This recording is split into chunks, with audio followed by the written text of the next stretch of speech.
Fully factorize the expression y squared minus 4y minus 5. And in here, they are giving us a hint.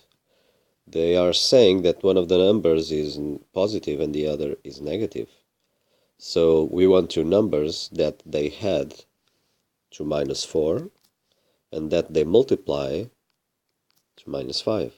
Okay, so let's try minus 5 and 1, for example. Let's see. Minus 5 plus 1 is minus 4. And minus 5 times 1 is minus 5. Okay, so yeah, so my numbers will be minus 5 in here, okay, and 1 in here. Okay, and there we have our factorization. Now we can develop this factorization just to verify that this is indeed correct.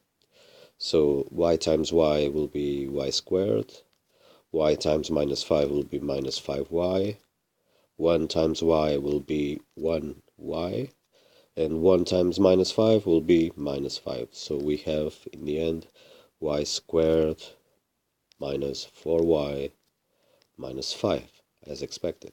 Okay.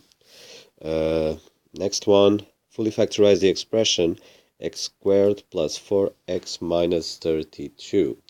Okay, numbers that multiply to 42, okay, multiply to minus 42, and they have a distance of 4. Okay, let's try 8 and 4. 8 and 4, they are not negative, so let's try 8 and minus 4. 8 and minus 4 will be, yeah, 8 and minus 4, so 8 and minus 4. Let's do it. 8 minus 4 will be 4, and 8 times minus 4 will be minus 32. Okay, so the numbers we are looking for are indeed 8 and minus 4. That means that our factorization will be x plus 8 times x minus 4. Okay, if we develop, we get that initial thing. Okay, let's go for the next one.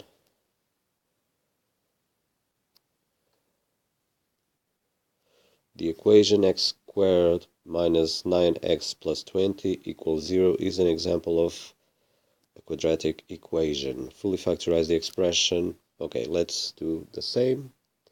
So now my numbers, they must sum to 9, okay, or add to 9, sum to 9, to minus 9, and multiply to 20. Okay, so what does add up to minus 9 and multiplies to 20? Okay, yeah, minus 4 and minus 5 will do that. Let's try minus 4 and minus 5. So we have, if we add the two together, minus 4 plus minus 5 will be minus 9, and minus 4 times minus 5 will be 20, because it's a multiplication of two negative numbers. So that means that our factorization will be x minus 4 that multiplies x minus 5. Okay, again, if we develop this, if we expand this, we will have the initial expression, the initial equation. All right. Now use your answer to part A to solve this equation. Okay, so this expression is equal to 0, so we have an equation, and they want the solutions of that equation. Well, we already know that if we have the factorization x minus 4 x minus 5. And now we want that equal to 0.